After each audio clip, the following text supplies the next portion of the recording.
What's going on, everybody? Welcome back to another episode of Ball with MTG. This is your host, Malcolm the GOAT, and today we're going to talk about the Battle of LA. Is it going to happen? Because both teams are on the brink of elimination right now. Before we dive into that, Buzzsprout is an amazing resource that you guys can use to start your own podcast. Get all your podcast streamed to all the major platforms such as iHeartRadio, Apple Podcasts, Spotify, and any other streaming service that you may want to have your podcast listed on. And make sure to follow us on Instagram at Ball with MTG, the real MTG, OTC Entertainment. I just threw a lot at y'all just now, but make sure you follow all three because we're going up this year. But yeah, Ball with MTG starts now.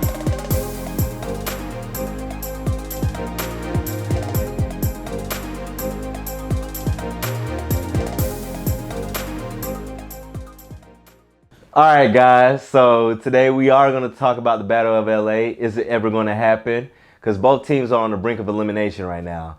Starting with the Los Angeles Lakers, they are facing a 3-2 deficit against the Phoenix Suns. That is crazy because I didn't think that they would have this much trouble against the Phoenix Suns. Although they are a number 2 seed, this Phoenix Suns team doesn't have a lot of playoff experience. I mean, they have Chris Paul, who is the all-time floor general, the all-time point god that you want on your team, but he's been dealing with those injuries, and we'll get to that in a second. But my main man, the reason why we are facing a 3-2 deficit is because my main man, Anthony Davis, is injured right now, fighting through that groin injury. I mean, and this is one superstar that has always been a fragile superstar. I mean, he always has those knick-knack injuries that prevents him from missing those 1 or 2 games. And right now we're in the playoffs, and those 1 or 2 games are pivotal. They are so pivotal. You miss 1 or 2 games, and you're talking about being down in a series. And that's what the Lakers are facing right now. And the Suns are coming to play. I mean, AD has not really been healthy all year long. I mean, still fighting through injuries that he sustained in the bubble last year. But he fought through all those injuries, and this is up to the point where we're at now. He's fighting through a groin injury, and honestly, he won't be able to play unless he's approved by the team doctors. I mean, although he says he wants to play, the team doctors got to approve of him, and the likelihood of that's happening is slim. I mean, we all would love to see him play and see the Lakers try to fight for a game 7, because that's what we're going to have to do in order to move on to the next round, in order to still keep the possibility of the Battle of LA even alive right now.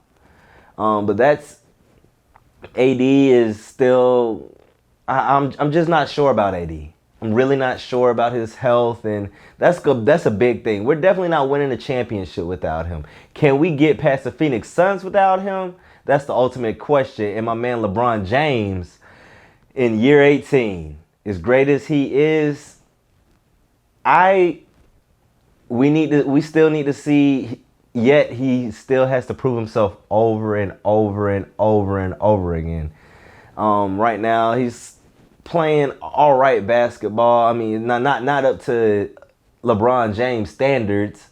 We're talking about 22 points, 8 rebounds, 6 assists, still being able to, be everywhere on the floor, be that floor general, be that facilitator, when they need some buckets, you can rely on him. If he needs to get to the free throw line, you can do that. But I mean, he's averaging career low free throws in this series, 4 free throws a game, when he is accustomed to almost 9-10 a game for his career averages. So he's not getting to the line as much, not being as aggressive as he should be. And that's a problem right now. I mean, there's nobody on that Phoenix Suns team that can stop him. There's nobody in his way.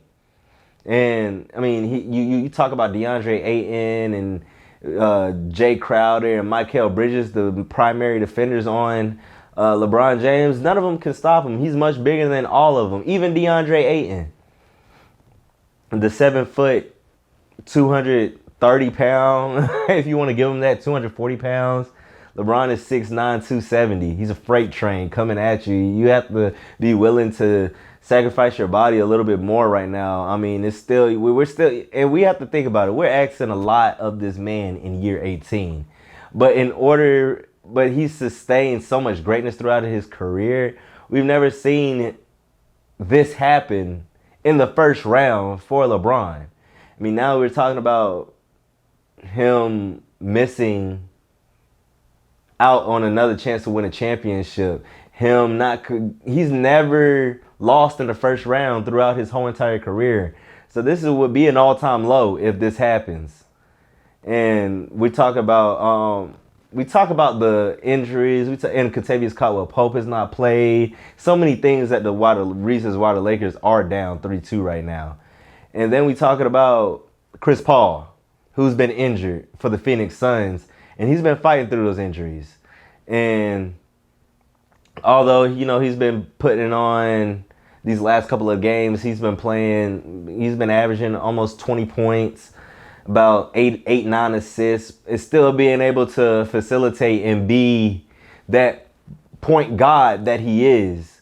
And he's been able, and he always has that elbow jumper, that automatic shot that he has. I mean, he's a really great free throw shooter, one of the all-time great free throw shooters. And he just knows how to put his team in a position to win, and he's the ultimate competitor.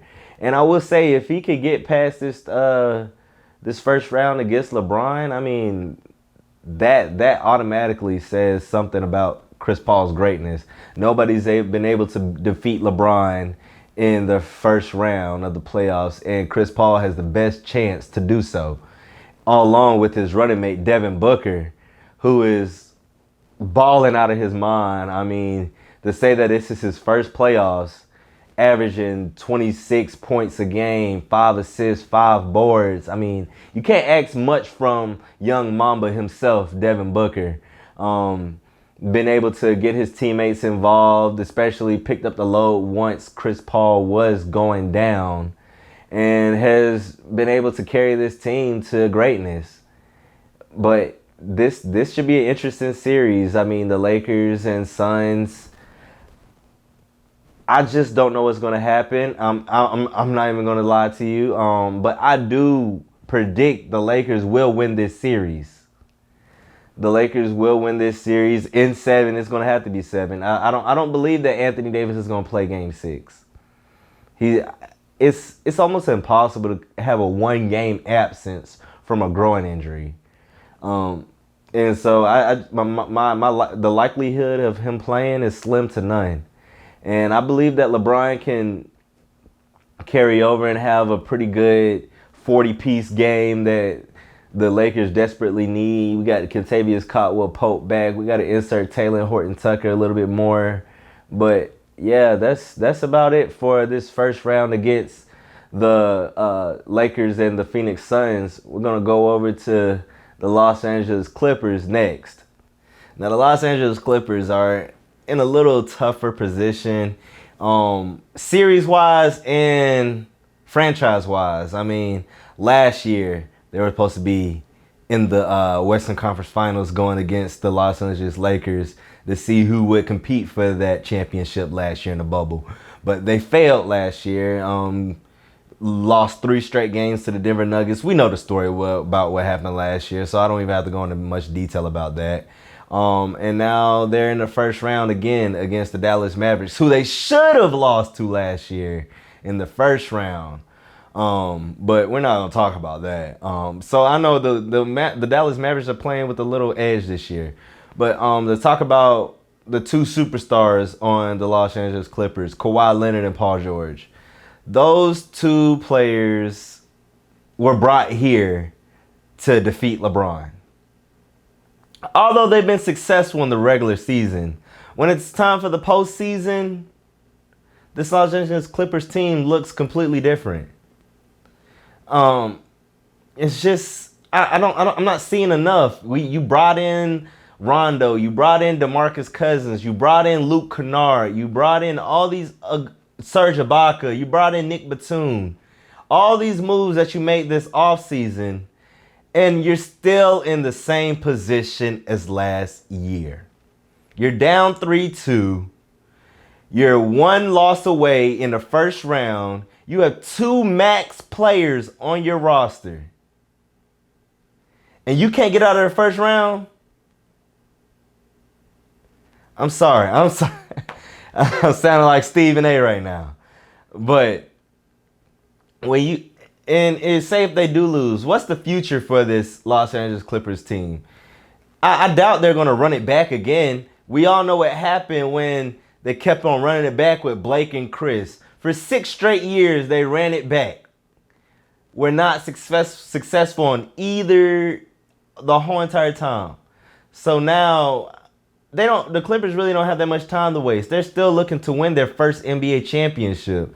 They're still looking to make their first conference finals. It's a lot that the Clippers have to do in order to just even get there. If they're having this much trouble against the Dallas Mavericks, I'm sorry, even if they do win this series, I can't see them competing no further than the second round. I have no faith in the Clippers.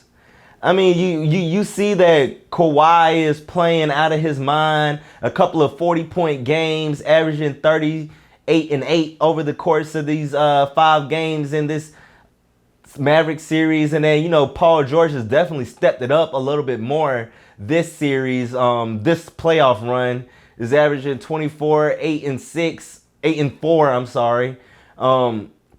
But it's still not enough. It's still not enough.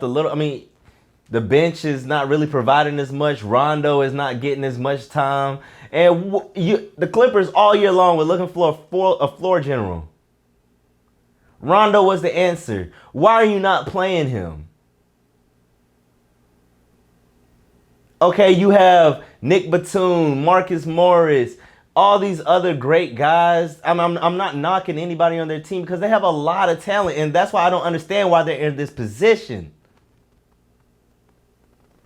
Because they have no excuse but to get out of this series. I mean, they're down 3-2 against the Dallas Mavericks, and not to knock the Mavericks because the Mavericks have a really well-constructed team. But the Dallas Mavericks should not be going this hard against the Clippers. I mean, maybe they are a little bit fueled by last year. Maybe, Kristaps Porzingis has played a little bit better. Tim Hardaway Jr. has found his role. Just a lot of different. JJ Redick is on the team now, so you got some sharp shooting going on. I mean, it's just it's beautiful to see. But against the Los Angeles Clippers, the star power, all the hype that they had behind them, I just don't see why they've struggled this entire series. And then we talk about the Dallas Mavericks, and I'm getting on the Los Angeles Clippers, but the Dallas Mavericks are a really good team. Not to knock them, And we have boy wonder Luka Doncic, who is playing out of his mind right now, averaging 35, almost a triple double, 35, 9, and 8, and is just having an all-time performance, all-time series. This series will go down as one of the best first-round performances we've seen in a very long time. I mean, he's not single-handedly, but taking over. He wants this. He wants the moment, and I like to see that. And I believe that Luka Doncic can perform on the highest stage. He could compete in the NBA Finals one day and perform at a high level. He could go very far in this league. He could be a future MVP in this league. He could go all the way. And I do hope that they do defeat the Los Angeles Clippers just to see what they're going to do in the future. I mean, changes have got to be made. And that's why I'm going to just leave it at that with the Los Angeles Clippers. But I'll give kudos to the Dallas Mavericks and where they're at right now. Big shout out to Rick Carlisle, always being that great, consistent head coach for that franchise. Luka Doncic, Tim Hardaway Jr., Kristaps Porzingis. I mean, they just have a really, really good, well-constructed team. They're shooting the ball very well this series, way better than they've done over the course of the regular season. And I think everybody just knows their role. And that's the most important thing that you can have on a team, when everybody stays in their lane and knows their role. they can go far. And I do predict them to win this series, and the Battle of LA will not happen this year. It's just not going to happen this year. And it may never happen. That's all I got for y'all today. Make sure you follow us on Instagram and Ball with MTG. I'm out.